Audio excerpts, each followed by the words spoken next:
কেমন আছেন সবাই? আমি দিয়া, আমার ছোট্ট চ্যানেলে সবাইকে স্বাগত জানাই। শুরুটা দেখে নিশ্চয়ই বুঝতেই পেরে গেছো এটা কিসের ভিডিও হতে চলেছে। হ্যাঁ, এটা একটা বিয়েবাড়ির ভিডিও। আর এটা গেছিলাম কয়েক সপ্তাহ আগে, সেটা তোমাদের সাথে পোস্ট করতে একটু দেরি হয়ে গেল, কারণ বাড়িতে একটু সমস্যাও চলছিল, আর তারপরে আমার মেয়েটাও অসুস্থ ছিল, তার কারণে ভিডিওটা ঠিকঠাক করে এডিট করতে পারছিলাম না। তো যাই হোক, বিয়েতে যেতে পারিনি তো কী হয়েছে, আমার বৌভাতে গেছিলাম আমরা সবাই মিলে, কিন্তু বিয়ের দিন গেছিলো আমার বরযাত্রী গেছিলো। তো যাই হোক, সেইখানে গিয়ে যে ওরা এত আনন্দ করেছে সেই ভিডিওটাই তোমাদের সাথে আমি শেয়ার করছি। আর এই ভিডিওর মধ্যেই আমি তোমাদেরকে দেখাবো যে বৌভাতের দিন আমরা কোথায় গেছিলাম, কী কী খেয়েছি, সবটাই শেয়ার করবো তোমাদের সাথে। তাহলে আগে বিয়ের পার্টটা দেখে নিই।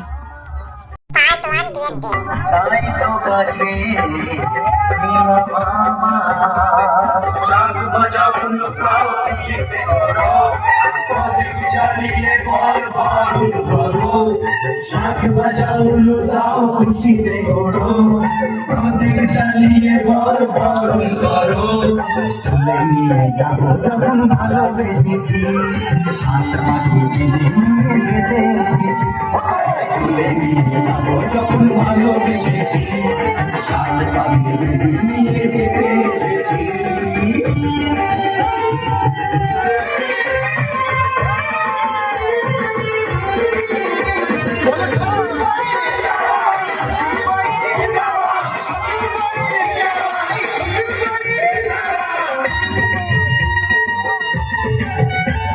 বর বউ দুজনেই পুরো জমিয়ে নেচেছে বিয়ের দিন। চলো এবারে তোমাদেরকে দেখাই যে ওরা কি করে দাদাকে কোলে তুলেছিল।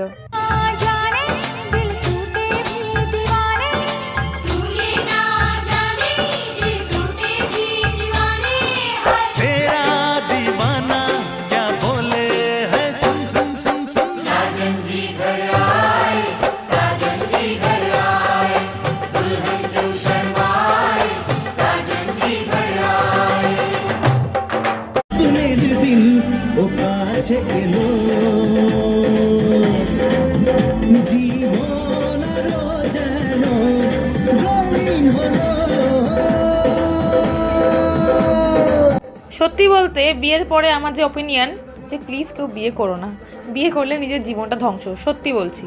আর যাদেরকে এখন দেখছি আনন্দ করে বিয়ে করছে, আমি তাদের জন্য চিন্তা করছি যে তাদের ইন ফিউচারটা ঠিক কী হতে চলেছে। এই বিয়ের 3টে দিন বেশ ভালোই মজা হয়, কিন্তু তারপরে শুরু হয়ে যায় সাজা, কি তাই না? যারা যারা বিবাহিত তারা অবশ্যই কমেন্ট করে জানিও যে আমার কথাটা কতটা সত্যি আর কতটা ভুল। আমার যতদূর মনে হয় যে আমি 80% মনে হয় ঠিকই বলছি, কারণ সত্যি তাই, সবার ক্ষেত্রে হয়তো বিয়ের পরটা আনন্দের হয়ে ওঠে না। তো এবারে হচ্ছে মালাবদন পর্ব।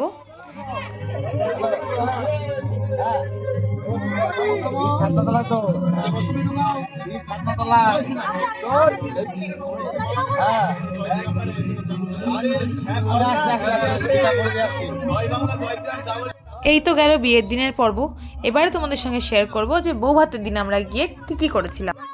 2000 years later. বৌভাতে কি সাজবো এই নিয়ে আমরা অনেক দিন ধরে অনেক কিছু ভেবে রেখেছিলাম।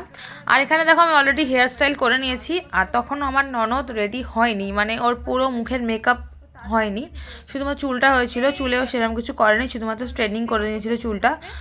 আর এখানে দেখো কি অবস্থা, কোথাও বিয়েবাড়ি যাওয়ার আগে আমার ঠিক বিছানাটা এরকম হয়ে থাকে। আর তার সাথে আমার মেয়ে তো আছেই উৎপাত করার একদম মাস্টার, আলমারি খোলা, বিছানার মধ্যে একগাদা মেকআপ ছিটানো। আর আমাকে একটু কমেন্ট করে জানিও যে আমার হেয়ার স্টাইলটা কেমন লাগছে, আমি জীবনে কোনোদিন এরকম করিনি, তাও একা একা এই প্রথমবার করলাম। A few moments later. দেখো শাড়ি পরে সুন্দর করে সাজুগুজু করে আমরা এখানে হাজির, কিছু রিলস বানাচ্ছিলাম সিরিয়াসলি, সেই শর্টটাই আমি ভিডিওর মধ্যে দিয়ে দিয়েছি। কেমন লাগছে অবশ্যই কমেন্টে জানিও। আর তার সাথে আমার বরকেও একটুখানি রেডি করে দিচ্ছিলাম, কোনোদিনও করি না, এটাও সত্যি বলছি, ভিডিওর জন্যই করেছি, কারণ সবাই দেখি সবার বরকে নিয়ে কত ধরনের ভিডিও বানায়। আর আমার বর হচ্ছে এমন একজন মানুষ যে আমার ক্যামেরার মধ্যে একদমই আসতে চায় না, ছবি তোলা দূরের কথা, ভিডিও তো বাদই দাও, করতে চায় না। তাই আমি আমার ননদকে বলেছিলাম সাইড থেকে একটু ভিডিও করতে, সেটাই করেছে। তো যাই হোক, তারপরে চলে গেছিলাম ফুলের দোকানে। এত সুন্দর করে সেজেছি আর মাথায় ফুল না দিলে চলে, তাই চলে গেছিলাম ফুলের দোকানে। আর ওখানে গিয়ে দেখছি এত দারুণ দারুণ গোলাপ, একটা গোলাপ কিনে নিয়েছি, আর গোলাপের দাম সত্যি বলছি 15 টাকা নিয়েছে একটা পিস গোলাপের। তো যাই হোক, আমার ননদ আমাকে এখানে ফুলটা লাগিয়ে দিয়েছিলো সুন্দর করে। প্রথমবার তো পাচ্ছিল না, দ্বিতীয়বার এবার ঠিক করে লাগিয়েছে, কারণ আমারই ভুল, ওকে আমি ঠিক করে বলে দিইনি যে কী করে ফুলটা লাগাতে হবে।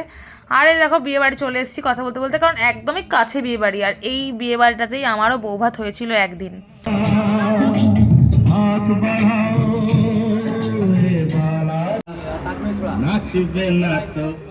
বিয়ে বাড়িতে ঢুকেই আমরা চলে গেছিলাম সেকেন্ড ফ্লোরে, কারণ সেকেন্ড ফ্লোরেই বউ বসার জায়গা করেছিল, আর সেখানেই করে। আর গিয়ে দেখছি বউ বিশাল ব্যস্ত, কারণ স্বাভাবিক সেই দিনটা তার স্পেশাল ডে, সবার সঙ্গে ইন্ট্রোডিউস করতে হবে। আর সেই সুযোগটাই আমরা কাজে লাগিয়ে নিয়েছিলাম। পকোড়া খেতে চলে এসেছি, শুধু পকোড়া খাইনি, তার সঙ্গে ফুচকাও খেয়েছি। আর বিয়ে বাড়িতে যাওয়া আছে, যেখানেই যাই না কেন ফুচকাটা মাস্ট, সবাই নিশ্চয়ই জেনে গেছে তো দিনে যে ফুচকাটা আমায় খেতেই হবে। আমিও নিয়ে নিয়েছি। কেমন? ফুচকা খাওয়া কমপ্লিট করে আমরা একটু বসেছিলাম, কারণ সিরিয়াসলি বোরিং হচ্ছিলাম, কারণ মজা করার মতন কোনো মানুষই ছিল না। আর তারপরে দেখছি আমার বর এসে হাজির, মানে বর আসা মানে বরের ফুল টিম আসবে, আর তারা আসলেই মনটা আমার বেশ খুশখুশ হয়ে যায়, কারণ আমি সবার সাথে যেহেতু কথা বলি আর সবাই আমার সাথে যেহেতু কথা বলে, সেই কারণে আসলে ভালোই লাগে। কিন্তু সেখানে গিয়েও আমার সাথে আমার বরের ঝগড়া লেগে গেছে, আর সেটা মেটাতে সবাই ঝাঁপিয়ে পড়েছে।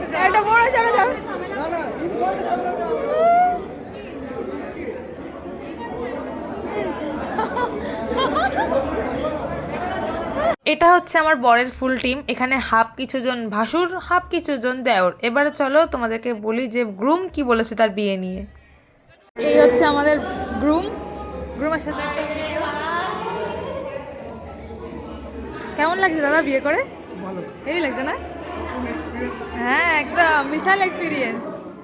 তারপরে চলে গেছিলাম ডিনার করতে, আর ডিনার করতে যাওয়ার আগে দেখছি কন্যাযাত্রী এসে গেছে। ঠিক আমার আগের কথা মনে পড়ে গেল, কারণ আমার বিয়েতেও মানে আমার বৌভাতের দিনকেও আমার বাড়ি থেকে মানে কলকাতা থেকে ঠিক এইভাবেই আমার মায়েরা সবাই এসেছিল, আর সেটাই আমি ভাবছিলাম কিছুক্ষণ দাঁড়িয়ে দাঁড়িয়ে।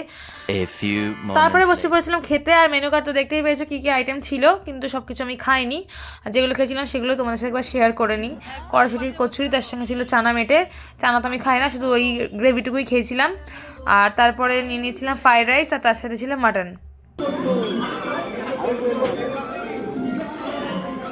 তারপরে লাস্টে ছিল আইসক্রিম, আর আইসক্রিম খাওয়া দাওয়া করে নিচে নেবে দেখছি এরা ফুল অন একদম মাস্তি, ফুল অন এনার্জি নিয়ে একদম ডান্স করা শুরু করেছে, কিন্তু আমাদের সময় ছিল না, তাই আমাদেরকে বাড়ি চলে আসতে হয়েছে। তো আজকের ব্লগটা কেমন লাগলো অবশ্যই সবাই কমেন্টে জানিও, আর কার কার কাছে পৌঁছাচ্ছে তারা প্লিজ একটা করে অন্তত রেসপন্স করো, কারণ আমিও ছোট ইউটিউবার, আর আমার মতো আরও নিশ্চয়ই অনেকে আছে, তাদের ব্লগও আমি দেখি, এমনকি তাদের সাথে রেসপন্সও করি। তো আজকের মতন টাটা, দেখা হচ্ছে নেক্সট ভিডিওতে। সবাই ভালো থাকে, সুস্থ থাকে, বাই বাই।